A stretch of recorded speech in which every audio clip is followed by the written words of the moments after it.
ଗପ ହସୁଛି ଅଳପ କାନ୍ଦୁଛି ବେଶୀ। ତମକୁ ଟିକେ ଦେଖିଦେଲେ ସାରା ଦିନର ଯନ୍ତ୍ରଣା ସତେ ଯେମିତି ମୋର ଉପଶମ ହୋଇଯାଏ। ଯେତେ ଦୁଃଖ ଥିଲେ ବି ମନ ଖରାପ ଥିଲେ ବି ସତେ ଯେମିତି ସବୁ କାମଗୁଡ଼ା ମୋର ସ୍ପିଡ୍ ହେଇଯାଏ। ମନ ମୋର ଧାଇଁଯାଏ, କିଛି ବୋଲ ମାନେ ନା। ଇଚ୍ଛା ହୁଏ ଦିଗ୍ବଳୟକୁ ଛୁଇଁଯିବି, ଡେଇଁଯିବି ପୃଥିବୀର ପରିସୀମା। ସତରେ ତମେ ଆଜି ମୋ ପାଇଁ ଦିଗ୍ବଳୟ ସଦୃଶ। ତମରି ପାଖରେ ମୋ ପ୍ରେମର ଆକାଶ ଆଉ ପୃଥିବୀ ମିଶି ଯାଇଛି। ତମକୁ ଛୁଇଁବା ପାଇଁ ଯେତେ ଚାହିଁଲେ ବି ତମକୁ ମୁଁ ଛୁଇଁ ପାରେନି। ମୁଁ ଯେତେ ତମ ପାଖାପାଖି ହୁଏ ତମେ ସେତେ ଘୁଞ୍ଚି ଘୁଞ୍ଚି ଯାଅ। ଦିଗ୍ବଳୟ ଯେମିତି ମଣିଷ ମନର ଏକ ଭ୍ରମ, ଠିକ୍ ତମେ ସେମିତି ମୋ ପାଇଁ ଏକ ଭ୍ରମ। ଆଜି ତମେ ମୋ ଠାରୁ ବହୁତ ଦୂରରେ। ଜାଣେ ନା ତମେ ମୋତେ ମନେ ରଖିଛ କି ଭୁଲି ଯାଇଛ। ମୁଁ କିନ୍ତୁ ତମକୁ ଯେତେ ଚେଷ୍ଟା କଲେ ବି ଭୁଲି ପାରୁନି। ତମେ ମୋ ଭିତରେ ରହି ମୋତେ ବହୁତ କଷ୍ଟ ଦେଉଛ। ମୁଁ ହସୁଛି ଅଳପ, କାନ୍ଦୁଛି ବେଶୀ। ନିଜ ଘରର ବାଲକୋନିରେ ବସି ଦିଗ୍ବଳୟକୁ ଚାହିଁଥିଲା ବିବେକ। ସାମ୍ନାରେ ଆଖି ପାଉନଥିବା ବିସ୍ତୀର୍ଣ୍ଣ ପଡ଼ିଆ, ବହୁ ଦୂରରେ ପାହାଡ଼ ପାଖରେ ଆକାଶ ଆଉ ପୃଥିବୀର ମିଶ୍ରଣ। ଅନେକ ଦିନ ପରେ ଆଜି କାହିଁକି ମୌସୁମୀର କଥା ମନେ ପଡ଼ୁଛି ତାର। ମୌସୁମୀ ଯିଏକି ବିବେକ ମନର ଶୁଖିଲା ମାଟିରେ ମେଘ ହୋଇ ବର୍ଷିଯିବ ବୋଲି କଥା ଦେଇଯାଇଛି ଯେ ଆଉ ଫେରିନି। ମୌସୁମୀ ତ ଅଫେରା, ଥରେ ଆସେ ପୁଣି ଫେରିଯାଏ। ମୌସୁମୀ ଆସିଥିଲା ବିବେକର ଅଜାଣତରେ ତା ମନ ଆକାଶରେ କେତେବେଳେ ଭରା ବାଦଲର ରୂପ ନେଇ ଭାସିଯାଇ ପୁଣି ପ୍ରତୀକର ମନ ଆକାଶରେ ଘନୀଭୂତ ହୋଇ ବର୍ଷିଗଲା। ଚାହୁଁ ଚାହୁଁ ଥଣ୍ଡା ପବନ ଆସିଲା। ଦକ୍ଷିଣ ଦିଗରୁ କଳାହାଣ୍ଡିଆ ମେଘଟା ଗୋଟି ଆସି ଖୁବ୍ ଜୋରରେ ବର୍ଷିଗଲା। ବିବେକ ବସି ବର୍ଷାକୁ ଏନ୍ଜୟ କରୁଥିଲା। ଏତିକିବେଳେ ଝିଅ ବର୍ଷା ଆସି ଜିଦ୍ କରୁଥିଲା ଆଉ କହୁଥିଲା, ବାବା ମୋ ପାଇଁ ଟିକେ କାଗଜ ଡଙ୍ଗା ତିଆରି କରିଦିଅ, ମୁଁ ଭସେଇବି। ବିବେକର ମନେ ପଡ଼ିଯାଉଥିଲା ଅତୀତର କଥା। ଯେଉଁ ଅତୀତର ଘା ଉପରେ ବକଳ ପଡ଼ି ଶୁଖିଯାଇଛି, ଆଜି ପୁଣି ଝିଅ ବର୍ଷା ସେ ଘାରୁ ବକଳା ଚଢ଼ାଇ ଦେଲା। ମାନି ଥିଲା ବିବେକର ଭଉଣୀ। ମୌସୁମୀ ଥିଲା ମାନିର ସାଙ୍ଗ ଆଉ କ୍ଲାସମେଟ୍।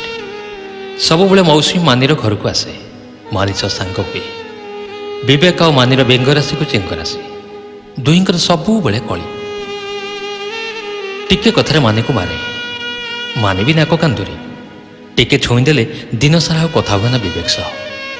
ବିବେକ କିନ୍ତୁ ଖୁବ୍ ଭଲ ପାଏ ମାନିକୁ। ବହୁତ ରୋଗିଣା, 2 ପାହୁଣ୍ଡ ଚାଲିବା ତାଙ୍କ ପାଇଁ କଷ୍ଟ। ତେଣୁ ଘରର ସବୁ କାମ ମାନି କରେ। ମାନି ଯେତେବେଳେ ବିବେକ ସହ କଟି କରିଥାଏ, ସେତେବେଳେ ମୌସୁମୀ ହିଁ ବିବେକର ସବୁ କଥା ବୁଝେ। ବିବେକ ଗାଧୋଇବ, ଟ୍ୟୁବୱେଲ୍ରୁ ପାଣି କାଢ଼ିଦେବା, ଖାଇବା ପାଇଁ ଭାତ ବାଢ଼ିଦେବା, ପାନି ଆଣି ବିବେକର ମୁଣ୍ଡ କୁଣ୍ଡେଇ ଦେବା, ଆବଶ୍ୟକତା ସବୁ ପୂରଣ ହୋଇଯାଏ।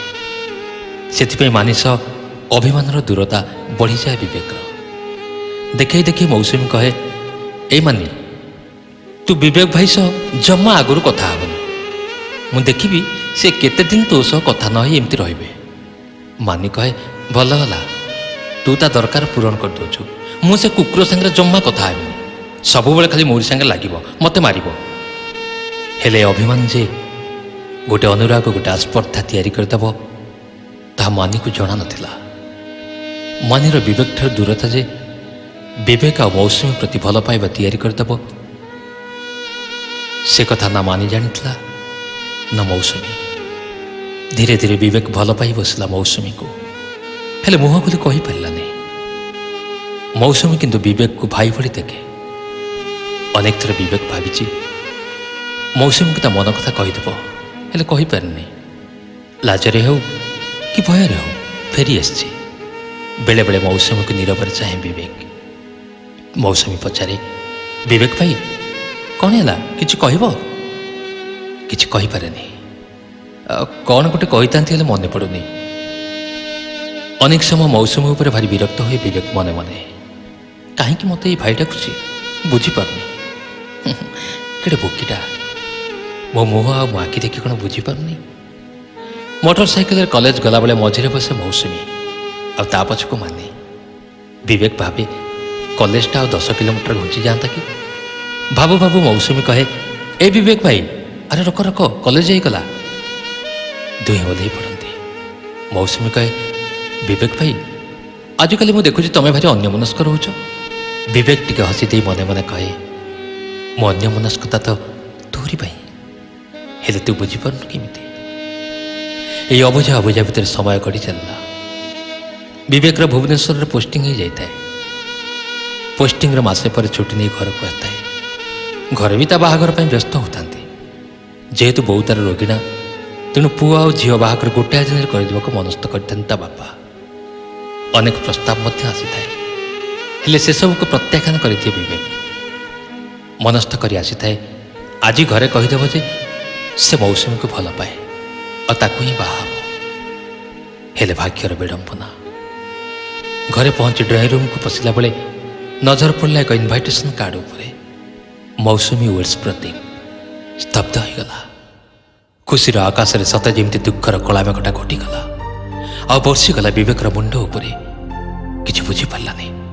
ପଛପଟୁ ମାନି ଆସି କହୁଥିଲା, ଭାଇ ତୁ କେତେବେଳେ ଆସିଲୁ? ଭଲ ହେଲା, ଆଜି ମୌସୁମୀର ବାହାଘର।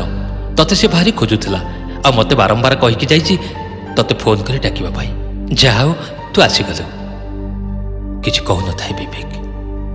ସିଡ଼ି ଚଢ଼ି ଉପର ମହଲାକୁ ଚାଲି ଯାଉଥାଏ ଆଉ ଆଶ୍ଚର୍ଯ୍ୟ ଭାବେ ଚାହିଁ ରହିଥାଏ ମାନି ବିବେକକୁ। ବିବେକର ଘର ବାଟ ଦେଇ ମୌସୁମୀର ପର ରୋଷଣୀ କରି ଯାଉଥାଏ। ବାଲକୁନିରେ ବସି କାନ୍ଦୁଥାଏ ବିବେକ। ଝିଅ ବର୍ଷା ହଲେଇ ଦେଇ କହିଲା, ବାବା କ'ଣ ଭାବୁଛ? କାଗଜ ଡଙ୍ଗା ତିଆରି କରିଦିଅ ନା। ଓଳି ତଳୁ ପାଣି ଶୁଖିଯିବ ପରା, ଆଉ ମୁଁ ଡଙ୍ଗା ଭସେଇ ପାରିବିନି। ଭାବନାରୁ ଫେରିଆସି ଝିଅକୁ କୁଣ୍ଡେଇ ପକାଇଲା ବିବେକ।